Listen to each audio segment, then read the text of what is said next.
O Senhor esteja convosco. Ele está no meio de nós. Proclamação do Evangelho de Jesus Cristo segundo Mateus. Glória a vós, Senhor. Naquele tempo, disse Jesus a seus discípulos: Ficai atentos para não praticar a vossa justiça na frente dos homens, só para serdes vistos por eles. Caso contrário, não recebereis a recompensa do vosso Pai que está nos céus.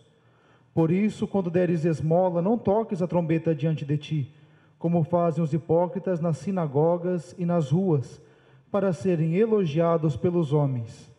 Em verdade eu vos digo, eles já receberam a sua recompensa. Ao contrário, quando deres esmola, que a tua mão esquerda não saiba o que faz a tua mão direita, de modo que a tua esmola fique oculta, e teu Pai, que vê o que está oculto, te dará a recompensa. Quando orardes, não sejais como os hipócritas, que gostam de rezar de pé nas sinagogas, nas esquinas das praças, para serem vistos pelos homens. Em verdade vos digo, eles já receberam a sua recompensa.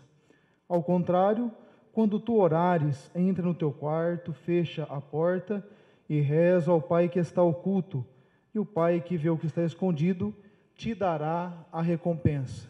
Quando jejuardes, não fiqueis com o rosto triste como os hipócritas.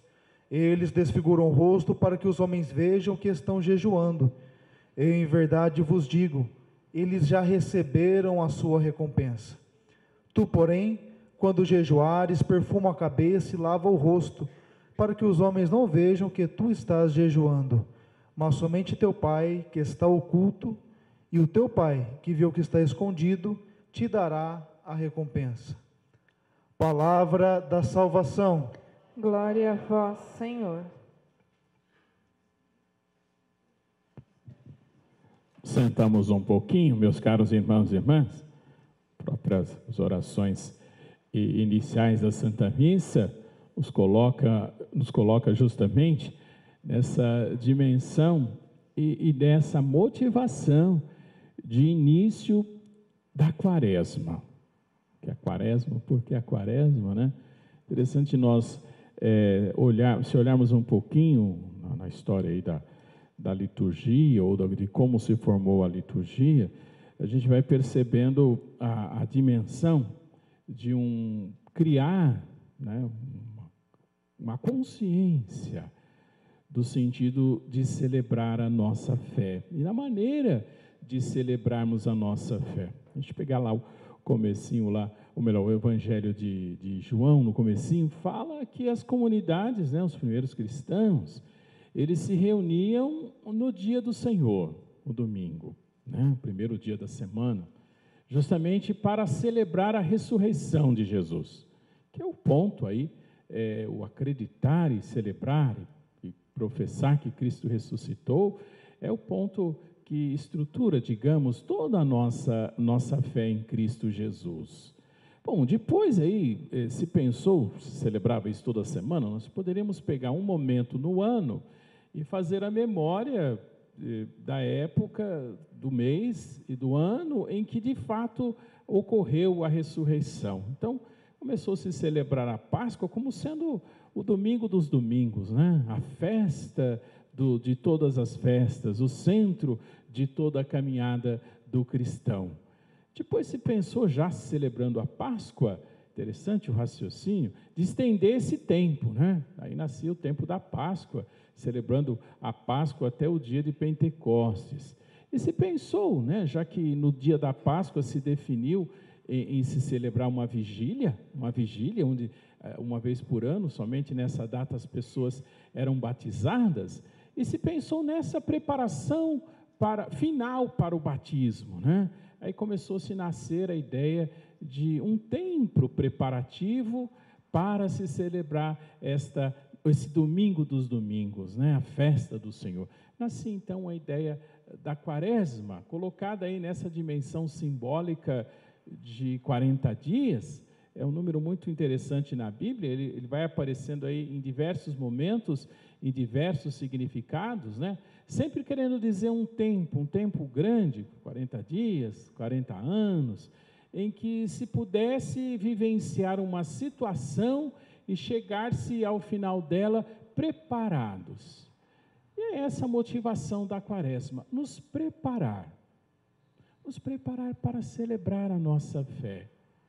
Interessante que João, o mesmo Evangelho de João, ele dá um testemunho muito interessante no final do seu Evangelho, contando o porquê ele escreveu o Evangelho. Ele diz assim, olha, esses são alguns dos sinais, com essa palavra no Evangelho falada sinais, na nossa linguagem, são os milagres, né? Então ele diz assim, esses são alguns dos milagres, ele contando ao final do Evangelho, que eu testemunhei, ou seja, que eu estive presente ao lado de Cristo Jesus, e vi ele realizar. Não estão todos aqui, selecionei alguns. Para quê? Aí João completa assim, para que vocês possam acreditar que Jesus é o Cristo, o Salvador, o Messias, e para que, uma vez acreditando que Jesus é o Salvador, nós possamos ter a vida em seu nome. Muito bonita essa definição de João. O tempo da Quaresma quer justamente isso, nos levar a um despertar, o sentido de Jesus Cristo como sendo o nosso Salvador. Jesus Cristo como sendo o nosso Deus. E uma vez, meus caros irmãos e irmãs, numa dimensão de fé, professando que Jesus é o nosso Salvador, pegando as palavras de João, completando, nós possamos ter a vida em nome de Deus. Ter a vida em nome de Jesus. Profundo, que toda a nossa vida possa ser vivenciada nessa convicção que Jesus veio para nos salvar. É o nosso Deus. Veio para dar o sentido para a nossa vida. Que a gente possa se crescer, então, nesse entendimento de Deus para nós. O Evangelho, as leituras, o Salmo, fala de misericórdia. Pede misericórdia. Interessante essa primeira leitura do livro de Joel, como a palavra de Deus, às vezes é resultado de uma experiência muito prática, né? Joel, quando ele escreve essa profecia, o que tinha acontecido com o povo de Israel? Gafanhoto. Sim, gafanhoto. Uma das coisas mais temidas pelos povos da antiguidade era acontecer uma praga de gafanhoto, ainda mais naquela região próxima ao clima seco do deserto. De vez em quando vinha-se uma nuvem de gafanhoto e devastava tudo. Imagina uma situação lá, né? Todo mundo feliz, todo mundo comendo, tendo o que comer, a safra do ano anterior quase terminando, né? Ainda tem um pouquinho do ano anterior, e a safra desse ano próxima a ser colhida. Imaginou a situação? É justamente nesse contexto em que se sofreu uma praga de gafanhoto que comeu tudo, absolutamente tudo. Então, numa hora se tinha fartura, noutra hora não se tinha nada. Nem se preocupou de economizar da safra anterior, porque tinha dado tudo certo na colheita, no plantio, digamos assim, estava tudo pronto, os campos cheios, esperando justamente a hora de colher e encher novamente os celeiros. E é nesse contexto que acontece a devastidão, ou seja, numa hora tudo, no outro nossa outra hora nada. É disso que o profeta está falando nos versículos anteriores. E ele faz uma grande reflexão. E ele fala assim, nossa, enquanto a gente estava na abundância, digamos assim, nós esquecemos de Deus. Enquanto aqui a gente tinha bastante para comer, nós nem sequer nos lembrávamos de rezar. Deus ficou num segundo, num terceiro plano. Deus não tinha nada a ver com o nosso dia a dia. É isso que ele está reconhecendo. E aí ele clama a todas as pessoas a voltar-se para Deus, a pedir, a se arrepender daquela postura de deixar Deus em segundo plano, de deixar Deus com a sobra e colocar Deus em primeiro lugar. Então ele fala de reunir todas as pessoas, rasgar não as vestes, mas o coração. Tinha uma simbologia muito forte, né? Então, quando a pessoa reconhecia-se numa situação de pecado, ela rasgava as vestes e sentava sobre cinzas, lembrando justamente das suas misérias, para clamar a Deus por misericórdia. Então, ele pede justamente essa ideia, né?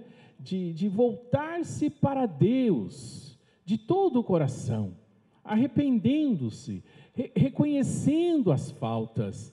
O Salmo nos chama a esse arrependimento, ele fala justamente isso: olha, eu reconheço toda a minha iniquidade, o meu pecado esteve sempre à minha frente. Foi contra vós, ó meu Deus, que eu pequei, só contra vós. Os padres da igreja, no começo do cristianismo, eles falavam justamente dessa dinâmica, de primeiro momento, reconhecer pessoalmente, ou particularmente, as nossas próprias faltas, as nossas misérias. E aí, como fala Paulo na segunda leitura, buscar-se com todo o coração, se reconciliar, perdoando quem nos ofendeu, para pedir o perdão de Deus. Essa é a reconciliação. Não ter de fato no nosso coração desejo de maldade ou desejo de vingança, nos abrirmos, né, a graça de Deus e reconhecer a dimensão desse amor de Deus por nós, aprendendo a perdoar, para que nós também sejamos perdoados de nossas faltas. E aí Jesus completa para nós no Evangelho, meus caros irmãos e irmãs, toda uma motivação. Ele fala de oração, ele fala de esmola, ele fala de oração e ele fala de caridade, de jejum. Dentro dessa dimensão da fala de Jesus, né, ao falar da esmola, da oração e do jejum, ele coloca uma motivação toda especial, né? Fazer porque Deus nos ama, fazer porque nós amamos a Deus. Ele fala, olha, reze no particular com Deus, dê esmola de uma tal maneira que as pessoas não fiquem sabendo, e quando jejuar, lave o rosto, perfume a cabeça, para que as pessoas não saibam que se está jejuando, somente Deus. Interessante, no mundo de hoje, né? Se a gente percebe a necessidade das pessoas de querer aparecer, né? De estar sendo vista, de estar nos primeiros lugares. Se a gente pensar os artistas, por exemplo, ou mesmo os políticos, né? Parece que até é quase que uma doença, né? A necessidade de aparecer, às vezes até passando por situações que beiram aí o ridículo, né? É uma dimensão. Jesus nos coloca numa outra dimensão. Fazer não para ser visto, fazer porque se ama, fazer porque acredita-se que Cristo Jesus é o nosso Salvador, buscando ter a vida em seu nome. Então, que possamos fazer, meus caros irmãos e irmãs, desse tempo da Quaresma, uma busca sincera, profunda de Deus na nossa vida. O tempo da Quaresma é quase que uma proposta de um retiro longo, né?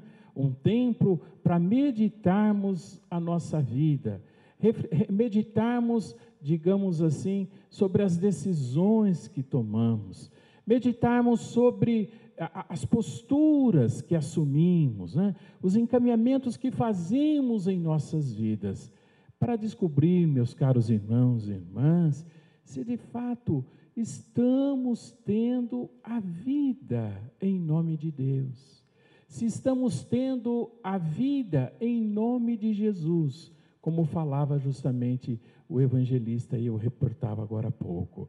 Buscarmos nos voltar para Ele, descobrir a face misericordiosa de Deus, querer viver essa dimensão do amor de Deus em nossas vidas, nos comprometermos com esse amor e possamos ter essa postura, então, de esmola, de oração e de jejum, e que isso nos ajude a reconhecer as nossas próprias faltas, pedir o perdão a Deus, aprendendo também a perdoar.